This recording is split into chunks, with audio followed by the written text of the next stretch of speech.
Hello, mambo vipi? Hizi ni app bora ambazo unaweza kutumia kwenye simu yako kuedit video au maudhui ambayo utaweza kuchapisha kwenye TikTok, Instagram, Facebook pamoja na YouTube.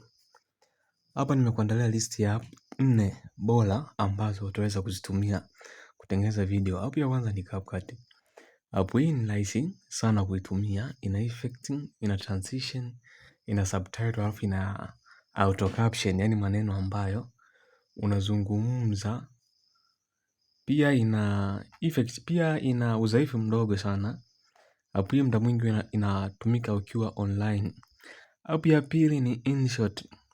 App hii ni rahisi sana kwa beginner ambao wanaanza safari ya kuedit kutumia simu. App hii inawafaa sana.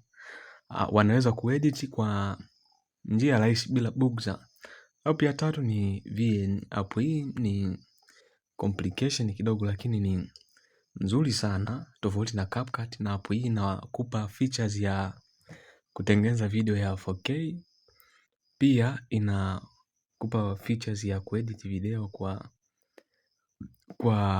kuweka rangi, yani color grading nzuri.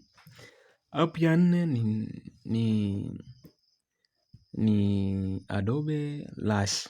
Adobe Premiere Rush. App hii ni nimeipa namba 4.